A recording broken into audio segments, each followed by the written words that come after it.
ఊపిరితిత్తుల సమస్యలు ఈ రోజులలో పెను సవాల్ కింద మారాయి. మరి ఈ సంక్లిష్ట సమస్యకు ఆయుర్వేదంలో శాశ్వతమైన పరిష్కారం ఉందా? దగ్గు, ఆయాసం, జ్వరం ఇలాంటివి చిన్నగా కనిపించినప్పటికీ కూడా ఇవి దీర్ఘకాలపు రోగాలకి దారితీసేటటువంటి రిస్క్ ఉంది. అయితే వీటిని అశ్రద్ధ చేయకుండా ఎలా ఎదుర్కోవాలి? ఆయుర్వేద ఔషధాలు కేవలం రోగాల్ని నయం చేయటం మాత్రమే కాకుండా శరీరానికి సమగ్రమైన ఆరోగ్యాన్ని ప్రసాదిస్తాయి అనేది నిజమేనా?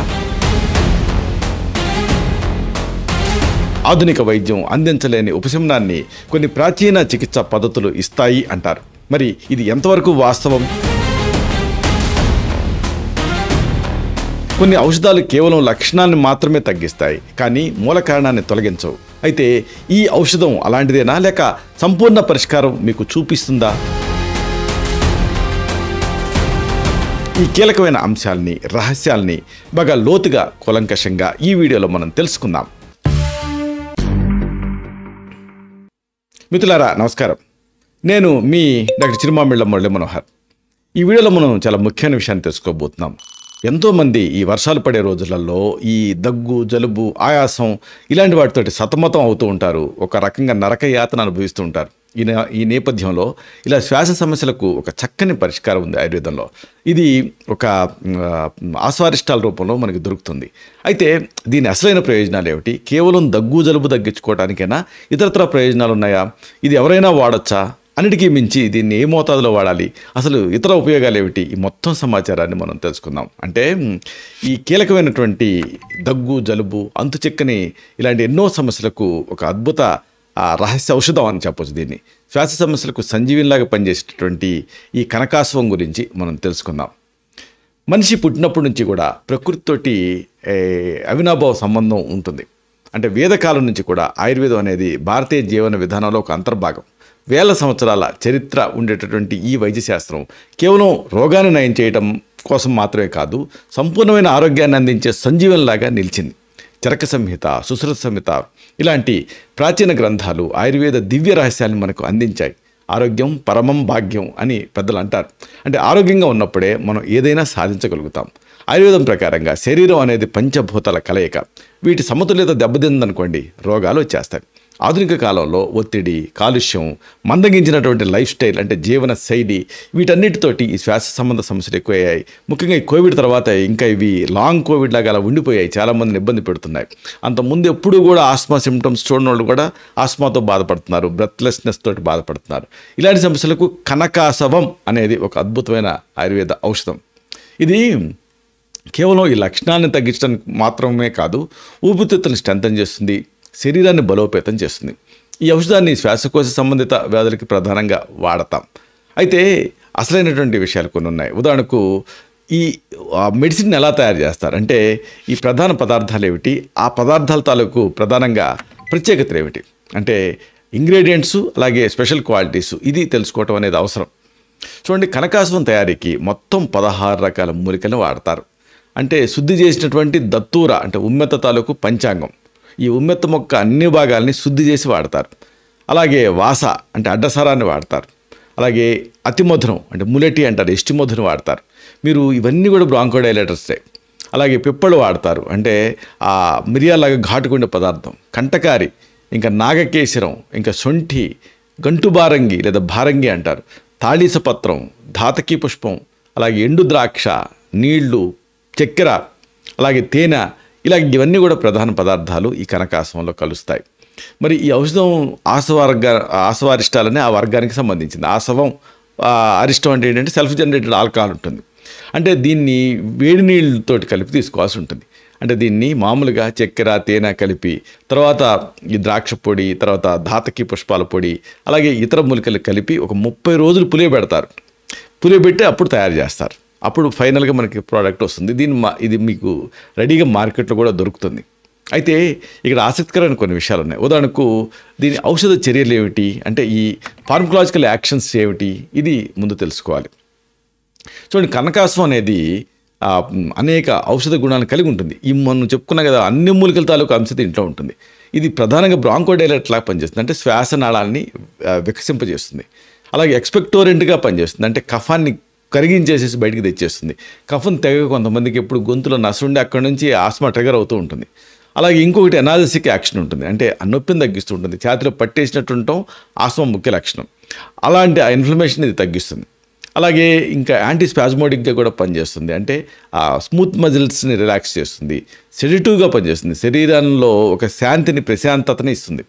అలాగే కార్డియాక్ స్టిమ్యులెంట్గా కూడా పనిచేస్తుంది, అంటే గుండెని ఉత్తేజపరుస్తుంది. అలాగే అన్నిటికీ మించి సామ్నబాలిక్ అంటే నిద్రని ప్రేరేపిస్తుంది. ఇంకా జీర్ణశక్తిని కూడా ఇది పెంచేదిగా పనిచేస్తుంది.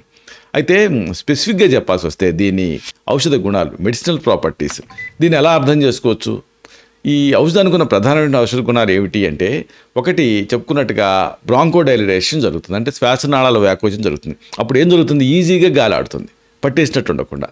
అలాగే కఫాన్ని బయటకు పంపించేస్తుంది, అంటే ఎక్స్పెక్టోరేషన్ యాక్షన్ దీనికి ఉంటుంది. అప్పుడు ఏం జరుగుతుంది అంటే మ్యూకస్ ప్లెక్స్ తయారు కాకుండా ఉంటాయి, అప్పుడు ఈజీగా శ్వాస ఆడుతూ ఉంటుంది. కొంతమందికి పదే పదే ఆ కఫం తయారైపోయి ఉమ్ముతూ ఉంటారు, అయినా తయారవుతూ ఉంటుంది. అలాగే నొప్పి నివారణ అంటే ఎనాల్జెసిక్ యాక్షన్ ఉంటుంది. ఇంకా కండాల నొప్పులు కూడా తగ్గిస్తుంది, యాంటీస్పాజ్మోటిక్. అన్నిటికి మించి సెడేషన్ యాక్షన్ ఉంటుంది, గుండెని స్టిమ్యులేట్ చేస్తుంది, కార్డియాక్ స్టిమ్యులేషన్ ఉంటుంది దీనికి. అలాగే నిద్రను ప్రేరేపిస్తుంది, ఇంకా జీర్ణశక్తిని పెంచుతుంది, డైజెషన్కి సహాయపడుతుంది. అయితే దీన్ని ఆయుర్వేద కోణంలో ఆయుర్వేద గుణకర్మలు ఏమిటి ఇది తెలుసుకోవాలి. ఆయుర్వేదం ఎలా చూస్తుందంటే, కనకాసం అనేది ప్రధానంగా కఫదోషం మీద పనిచేస్తుంది. దీనికి ఉష్ణవీర్యం అంటే వేడి చేసేటటువంటి వేడిని పెంపొందింపజేసి కూడా ఉంటుంది, అందుకే కఫం కలుగుతుంది. కాబట్టి అయితే ఇక్కడ గుర్తుంచుకోవాల్సింది ఏంటంటే, పిత్త ప్రకృతి ఉన్నప్పుడు మాత్రం ఇది అలాంటి వాళ్ళకి అంతగా సరిపోకపోవచ్చు. మరి అలాంటప్పుడు పిత్త ప్రకృతిలో ఆస్మా ఉంటే ఏం చేయాలి, దగ్గు ఉంటే ఏం చేయాలంటే, అప్పుడు ఆ ఆందోళన, అసౌకర్యం ఇలాంటివి ఉన్నప్పుడు అలాంటి పరిస్థితులలో ఈ కనకాసం కాకుండా వాసావలేహ్యం అనేది ఉంటుంది, లేదా వాసారిష్టం అని ఉంటుంది. అది ఇంకా ఆప్ట్గా సరిపోతుంది. ఏదేమైనా ఇది ఊపిరితిత్తుల నుంచి అధికమైన కఫాన్ని, శ్లేష్మాన్ని బయటికి పంపించడానికి తోడ్పడుతుంది, శ్వాస మార్గాలను శుభ్రం చేస్తుంది. కాబట్టి ఇది బలమైన ఒక ఎక్స్పెక్టోరెంట్ యాక్షన్ దీనికి ఉంటుంది. అంటే ఎక్స్పెక్టరేషన్ ప్రధానంగా ఇవ్వాలనుకున్నప్పుడు ఈ కనకాసం అనేది డ్రగ్ ఆఫ్ చాయిస్. అయితే సరే, మరి దీనికి ఇతర ఉపయోగాలు అనుకున్నాం కదా, అంటే ఇతర ఎలాంటి వ్యాధులలో దీన్ని మీరు ఔషధం కింద వాడుకోవచ్చు, ఇది వరుసగా తెలుసుకుందాం. థెరాప్టిక్ ఇండికేషన్స్. కనకాసం అనేది కొన్ని స్పెసిఫిక్ కండిషన్స్లో యూస్ఫుల్గా ఉంటుంది. కఫంతో కూడిన దగ్గు, అలాగే ఆయాసం, ఆస్మాలో, అలాగే బ్రాంకైటిస్లో, కోరింత దగ్గులో, ఇంకా రైనైటిస్ ముక్కు గారుతున్నప్పుడు కూడా ఉపయోగపడుతుంది. అలాగే నిరంతరం ఎక్కిళ్ళు వస్తున్నప్పుడు కూడా, పర్సిస్టెంట్ హిక్కప్స్లో ఇది యూస్ఫుల్గా ఉంటుంది. కొంతమందికి ఎక్కిళ్ళు వస్తున్నప్పుడు ఎంబరైజింగ్ అనిపిస్తూ ఉంటుంది, అది తగ్గదు. అది అలాంటి సందర్భాలలో కూడా ఇది యూస్ఫుల్గా ఉంటుంది. అలాగే క్రానిక్ ఫీవర్స్లో ఇది యూస్ఫుల్గా ఉంటుంది. అలాగే రక్తస్రావం అవుతున్నప్పుడు హెమరేజెస్ అలాంటి వాటిని ఆపడానికి యూస్ఫుల్గా ఉంటుంది. అలాగే ప్రధానంగా బిలియరీ కోలిక్ అంటారు, అంటే పైత్యరసంని చేరవేసేటటువంటి ఒక డక్ట్ ఉంటుంది, ఒక నాళం ఉంటుంది గాల్ బ్లాడర్ నుంచి. అలాంటి సందర్భాల్లో దానికి ఏమైనా ఇన్ఫ్లమేషన్ వస్తే అలాంటి సందర్భాల్లో దాన్ని తగ్గించడానికి ఇది ఉపయోగపడుతుంది, అంటే నొప్పి నివారణ కోసం. అంటే గాల్ స్టోన్స్ వల్ల వచ్చేటువంటి నొప్పిలో ఇది యూస్ఫుల్గా ఉంటుంది. అలాగే మూత్రపిండాల నొప్పి ఉన్నప్పుడు రీనల్ కాలిక్, అలాంటి సందర్భాల్లో కూడా నొప్పి నివారణ కోసం ఇది స్మూత్ మజిల్ రిలాక్సెంట్ కాబట్టి యూస్ఫుల్గా ఉంటుంది. కనకాసం అనేది ప్రధానంగా శ్వాసకోశ వ్యవస్థ మీద, అంటే ఊపిరితిత్తుల మీద, ఆ శ్వాసనాళాల మీద పనిచేస్తుంది. ఇది శ్వాసనాళాన్ని విప్పారిస్తేలాగా చేస్తుంది, ఊపిరితిత్తులకి గాలి ప్రవాహాన్ని పెంచుతుంది. అలాగే ఇది కఫాన్ని వెలికి తీసి చర్య ద్వారా ఊపిరితిత్తులను శుభ్రం చేస్తుంది. దీనికి నొప్పి నివారణ గుణం కూడా ఉంటుంది. ఇది పైచరస వాయిక, అంటే బైల్ డక్ట్లో ఉండేటువంటి ఆ ఇన్ఫ్లమేషన్ని, ఆ నొప్పిని తగ్గించడానికి సహాయపడుతుంది. మూత్రపిండాల రీనల్ కాలిక్లో కూడా దాన్ని మేనేజ్ చేయడానికి కూడా సహాయపడుతుంది. సరే, స్పెసిఫిక్గా మరి దీని గురించి చెప్పుకోవాల్సి వస్తే, దీని ప్రధానమైన ఉపయోగాలు ఏమిటి, అలాగే ఔషధ ప్రయోజనాలు ఏమిటి అంటే, ఇది చెప్పుకున్నట్టుగా శ్వాసకోశాలు ఇతర సమస్యలకి ఒక గొప్ప మెడిసిను. అయితే స్పెసిఫిక్గా ఒక్కొక్క కండిషన్లో దీన్ని ఎలా వాడాలి అనేది తెలుసుకుందాం. మెయిన్గా ఒకవేళ ఇన్ ద కేస్ మీకు బాగా ఉబ్బసం ఉందనుకోండి, అంటే ఆ బ్రాంకైటిస్ కానీ లేకపోతే ఆస్మా కానీ ఇలాంటి సందర్భాలలో దీన్ని ఎలా వాడాలి?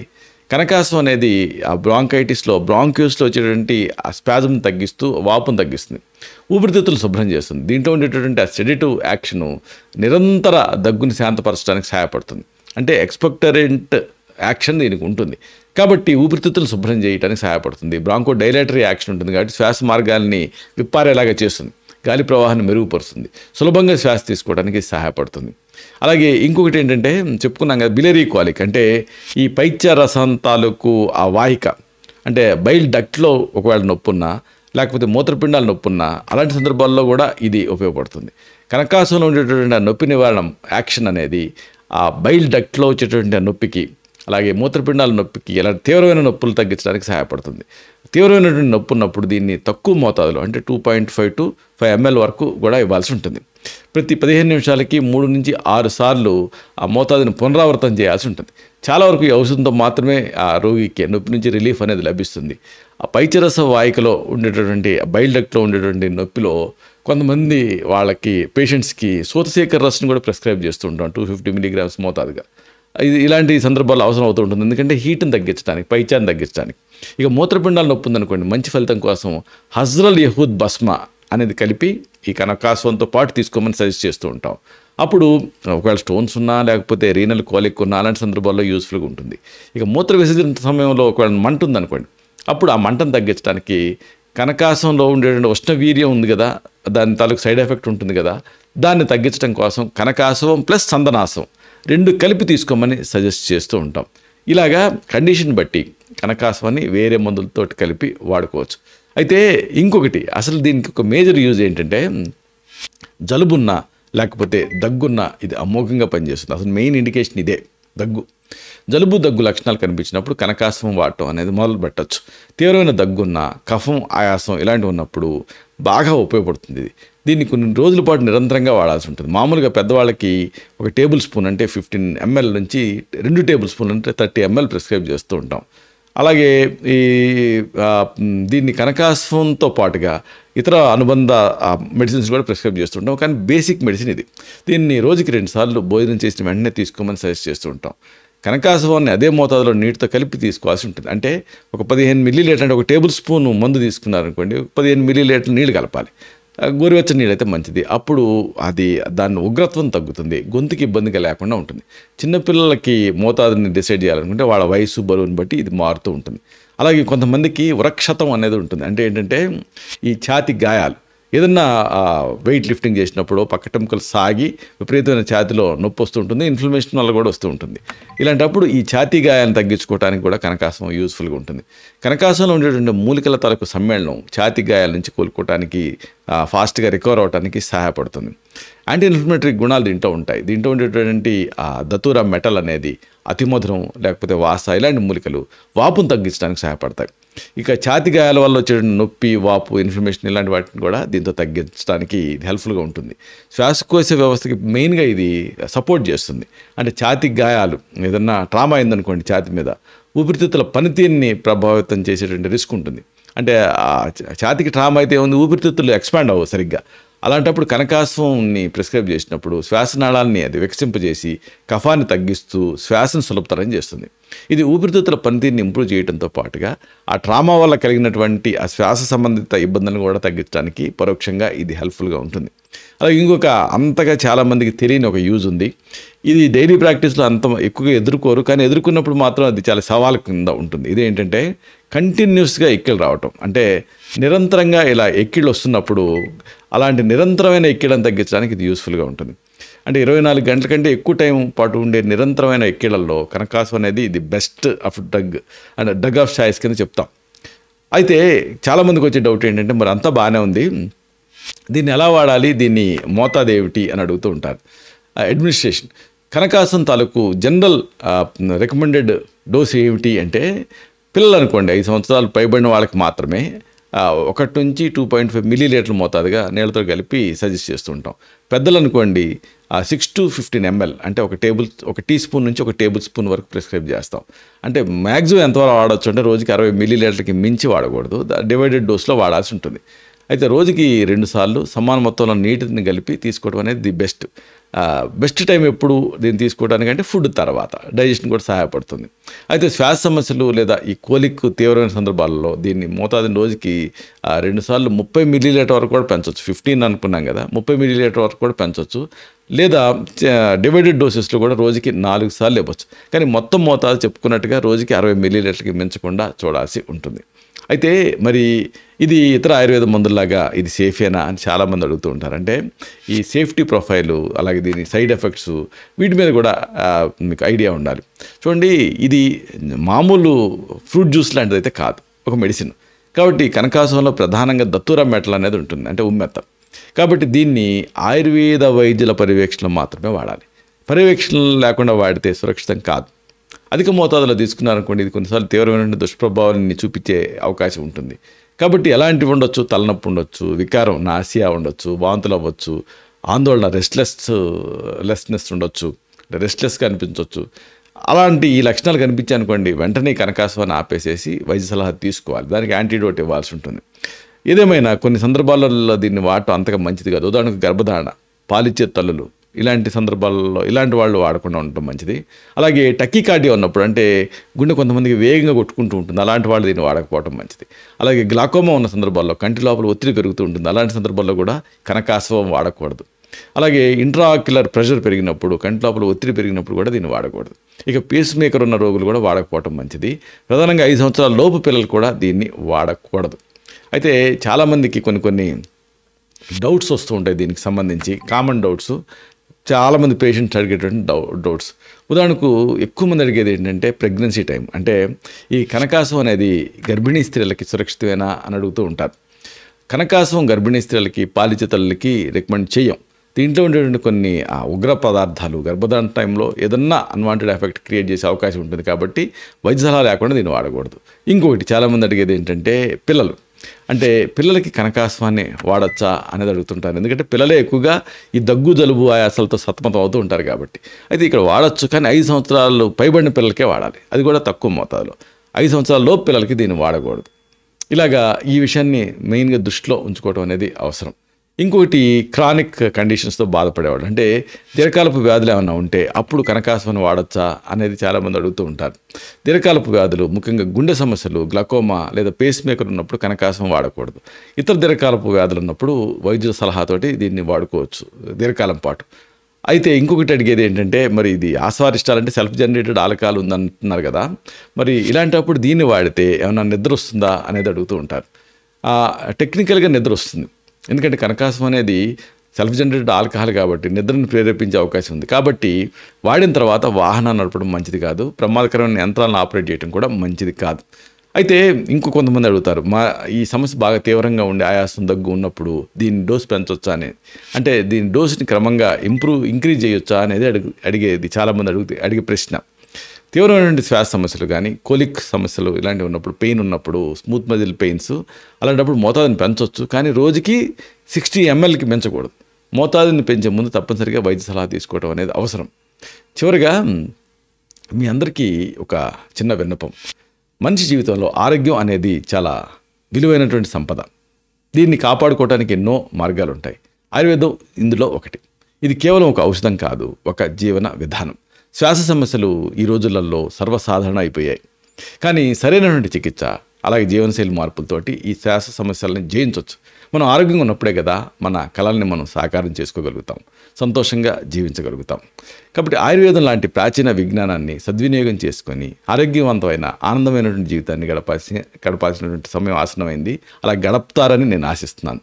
మీ శ్వాసని, మీ జీవితాన్ని రక్షించుకోవడంలో ఆయుర్వేదం అనేది ఒక మార్గదర్శి అవుతుంది, దీంట్లో సందేహం లేదు.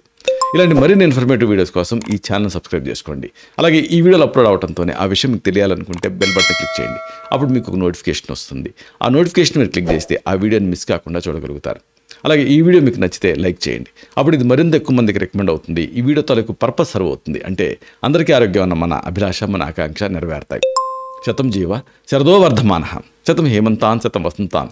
100 శరత్తులు, 100 హేమంతాలు, 100 వసంతాలు వర్ధిల్లుతూ జీవించండి. Stay healthy, stay happy, be positive, keep smiling. Love you all. Shubham.